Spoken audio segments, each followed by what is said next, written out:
హర హర మహాదేవ శంభో శంకర. మేము కేదార్నాథ్ యాత్ర చాలా విజయవంతంగా పూర్తి చేసుకున్నాం. అయితే ముఖ్యంగా ఇక్కడ 2 గ్రూపులుగా విడిపోయామన్నమాట. ఇద్దరికి మాత్రమే హెలిప్యాడ్ గవర్నమెంట్ ద్వారా మాకు లభించింది. మేము గవర్నమెంట్ ద్వారా లభించిన హెలిప్యాడ్లో ఫస్ట్ హోటల్ నుంచి మా సొంత వెహికల్స్లో బయలుదేరి హెలిప్యాడ్ దగ్గరికి చేరుకున్నాక మేము అక్కడ వెయిట్ చెక్ చేసుకొని, తర్వాత మాకు అక్కడ విఐపి టికెట్ ఉంది, ఆ టికెట్ కూడా కొనుక్కొని మా నెంబర్ ఎప్పుడైతే పిలిచారో అప్పటి వరకు వెయిట్ చేశాక వాళ్ళు పిలిచిన తర్వాత స్ట్రిక్ట్ ఇన్స్ట్రక్షన్స్ ఏమి ఇచ్చారంటే, అక్కడ ఎగురుతున్నప్పుడు కానీ ఆ పర్టికులర్ హెలిప్యాడ్ యొక్క పిక్చర్స్ ఏవి తీసుకోకూడదని సైలెంట్ మోడ్లో పెట్టించేశారు, ఫ్లైట్ మోడ్లో పెట్టించేశారు మా ఫోన్స్ని. అందుకని ఆ విజువల్స్ మేము ఫ్లై అవుతున్నప్పుడు కూడా తీయడానికి వీలు లేకుండా ఉండింది. ప్రాపర్ ఇన్స్ట్రక్షన్స్ ఇచ్చాక చాలా జాగ్రత్తగా జస్ట్ 7 మినిట్స్లో కేదార్కి చేరుకోవడం జరిగింది. కేదార్నాథ్ యొక్క దర్శనం కూడా చాలా అంటే చాలా క్విక్గా జరిగింది. ఎందుకంటే మాకు విఐపి పాస్ ఉండడం వల్ల ఆ విఐపి టికెట్ లైన్లో మమ్మల్ని నించోబెట్టగానే ఒక 10 నిమిషాలలో మేము గర్భగుడి ఆలయంలోకి వెళ్ళాము. అభిషేకము స్పర్శల దర్శనం చేసుకొని అక్కడ స్వామివారిని తరించి చూసి అక్కడి నుంచి బయటికి వచ్చేటప్పుడు మాత్రం పంచపాండుల విగ్రహాలు కూడా మేము చూడడం జరిగింది.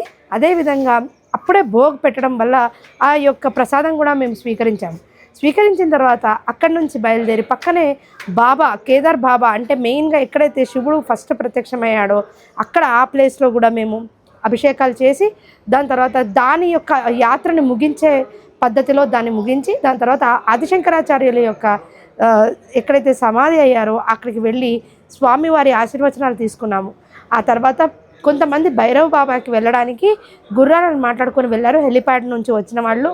నేను వెళ్ళలేకపోయాను. ఎందుకంటే నా హెలిప్యాడ్ నాకు 2 గంటల సమయం ఇచ్చినప్పుడు నేను ఆ అందాలను చూస్తూ తిలకించి దాన్ని పిక్చరైజేషన్ చేసుకోవడంలోనే నా టైం అంతా అయిపోయింది కాబట్టి నాకు అక్కడ కుదరలేదు. ఆ తర్వాత నేనేం చేశానంటే హెలిప్యాడ్కి బ్యాక్ వచ్చేసాను. రాగానే ఒక 15-20 నిమిషాలలో నేను స్వామికి స్మరణ చేసుకుంటున్న టైంలోనే మా పేరు పిలవడం జరిగింది. నేను హెలిప్యాడ్ మరీ ఎక్కేసి నేను మళ్ళీ హోటల్కి గుప్తకాశీకి చేరుకోవడం జరిగింది మా ఓన్ వెహికల్. ఇది నా విషయం. అయితే మన హిందూ టూర్స్లో మన వాళ్ళందరూ కూడా నడక ప్రయాణంలో గుర్రంలో వెళ్ళిన విజువల్స్ మీ కళ్ళ ముందు కనిపిస్తూ ఉంటాయి. మీరు అదంతా కూడా ఈ వీడియోలో తిలకించవచ్చు. అదే కాకుండా ఇప్పుడు యాక్చువల్గా ఈ కేదార్ ఏ విధంగా పుట్టింది, ఆ తర్వాత కేదార్లో మనం ఎటువంటి విశేషాలు ఉన్నాయి అనేది నేను ఒక పర్టికులర్గా ప్రాపర్ ఒక వీడియో చేస్తాను. ఆ వీడియోలో కేదార్ యొక్క మొత్తం గొప్పతనం ఏంటి, విశిష్టత ఏంటి, కేదార్ బాబా అంటే మహాశివుణ్ణి ఇక్కడ దర్శించుకోవడం వల్ల వచ్చే పుణ్యాలు ఏంటి అనే విషయాలు కూడా నేను మీకు ఆ వీడియోలో తెలియజేస్తాను. ఇది యాత్ర ఈ వీడియో కాబట్టి యాత్ర ఏ విధంగా హెలికాప్టర్ ద్వారా జరిగింది, ఢోలీ ద్వారా జరిగింది అనేది మీరు ఈ కంప్లీట్ విజువల్స్లో చూడొచ్చు. ఒక రోజంతా కొంతమందికి పట్టింది, ఒక ఇద్దరికి మాత్రం హెలిప్యాడ్ దొరికిన వాళ్ళు వెంటనే రావడం జరిగింది. మేము ఇక్కడ హెలిప్యాడ్ నుంచి వచ్చిన వాళ్ళకి ఎవరికైతే ఒక రోజంతా మిగిలిందో ఆ రోజంతా మేము ఇక్కడ కాళీమఠ్, ఉట్కీమఠ్, అదేవిధంగా గుప్తకాశీ టెంపుల్, విశ్వనాథుడి యొక్క టెంపుల్, అదేవిధంగా మేము మెయిన్ చాలా చాలా ఇంపార్టెంట్ త్రియుగిని నారాయణ్ టెంపుల్ కూడా ఎక్కడైతే పార్వతీ పరమేశ్వరుల యొక్క వివాహం జరిగిందో అక్కడ కూడా వెళ్ళి విజిట్ చేయడం జరిగిందనమాట.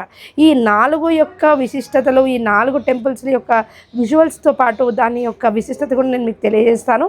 అది కూడా మీకు ఇంకొక వీడియో రూపేణా వస్తుంది. సో ఈ వీడియోలో అయితే మొత్తం కేదార్లో మా యాత్ర ఏ విధంగా జరిగిందో చూసుకోండి.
నమస్కారం అండి, నేను హిందూ టూర్స్ నుండి మాట్లాడుతున్నా. నా పేరు అనిల్ కుమార్. మాది 19th రోజు, ఏప్రిల్ 19th రోజు శారదాం యాత్ర స్టార్ట్ అయిందండి. మాది ప్లాటినం బ్యాచ్ క్లయింట్స్ అంతా. మనము ఫస్ట్ గంగోత్రి, యమునోత్రి, ఈ కేదార్నాథ్ దగ్గర ఉన్నామండి. ఇప్పుడు నిన్న ఇక్కడికి రీచ్ అయ్యాము. నిన్న నైటు 12 o'clock స్పర్శ దర్శనం కంప్లీట్ అయిందండి. ఇక్కడ నుండి మనం కిందికి హోటల్కి వెళ్ళి హోటల్లో స్టే అయ్యి రేపు మళ్ళీ బద్రీనాథ్ వైపు ప్రయాణం జరుగుతుందండి. అక్కడికి వెళ్ళాక బద్రీనాథ్ అక్కడ విశేషాలు మీకు మళ్ళీ వీడియో అప్లోడ్ చేస్తా. హరహర మహాదేవ్, శంభో శంకర్. హరహర మహాదేవ్. మేము చార్ధామ్ యాత్రలో భాగంగా హిందూ టూర్స్ తరఫున 12 nights 13 days టూర్లో రావడం జరిగిందండి. ఇది థర్డ్ ధాము. 25th రోజు వచ్చేసి గుప్తకాశీలో మేము స్టే చేసి 26th మార్నింగ్ ట్రెక్కింగ్ స్టార్ట్ చేసాం బై హార్స్. నిన్న మార్నింగ్ మధ్యాహ్నం 12 o'clock వరకు వచ్చేసామండి. మాకు వాళ్ళు రాగానే ఏసీ రూమ్ అలాంటి చేశారండి. మేము బుక్ చేసుకున్నాము. మాకు దర్శనం రాత్రికి స్పర్శ దర్శనం చాలా బ్రహ్మాండంగా చేయించారు. మళ్ళీ మార్నింగ్ కూడా బయట నుంచి దర్శనం చేసుకున్నాం. కొందరు లోపలికి వెళ్ళి స్పెషల్ దర్శనం కూడా చేసుకోవడం జరిగింది. చాలా మంచి యాత్ర అండి ఇది. హరహర మహాదేవ్. హిమాలయాలకు వచ్చి కేదార్నాథ్ దర్శించుకోవడం అంటే ఇది చాలా అద్భుతం అండి. యోగం ఉంటేనే వస్తారండి. మేము చాలా మంచి ట్రిప్ అండి ఇది. ఇక్కడ కాలభైరవ్ ఉన్నాడండి, జగద్గురు శంకరాచార్యులు, మళ్ళీ భీమశీల ఉన్నది, శనేశ్వర దేవాలయము, ఇవన్నీ దర్శించుకోవడం జరిగింది. రిటర్న్ అవుతున్నామండి. మళ్ళీ ట్రెక్కింగ్ స్టార్ట్ అవుతుంది. కిందికి పోయి మేము గుప్తకాశీలో స్టే చేస్తాం. మళ్ళీ తర్వాత మళ్ళీ బద్రీనాథ్ టూర్ ఉంది. హరహర మహాదేవ్. చాలా మంచి ట్రిప్ అండి ఇది. జీవితంలో ఒక్కసారైనా హిమాలయాలకు వచ్చి కేదార్నాథ్ దర్శించుకోవాలని ప్రతి ఒక్క హిందూ భక్తులకు నేను తెలియపరచున్నాను.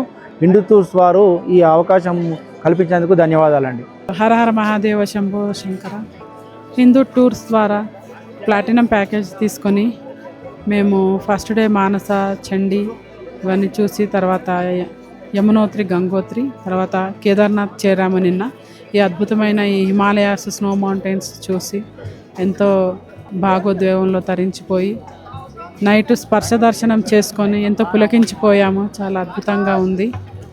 అద్భుతమైన ఈ దర్శనాన్ని చేయించిన హిందూ టూర్స్ వాళ్ళకి ప్రత్యేక కృతజ్ఞతలు తెలియజేస్తున్నాం. నిన్న రాత్రి కేదార్నాథ్ వచ్చాము. స్పర్శ దర్శనం జరిగింది. హిందూ టూర్స్ వాళ్ళు చేయించారు, చాలా బాగా చేయించారు. వాళ్ళకి నా తరపు నుంచి చాలా థ్యాంక్స్ చెప్తున్నాను హిందూ టూర్స్ వాళ్ళకి.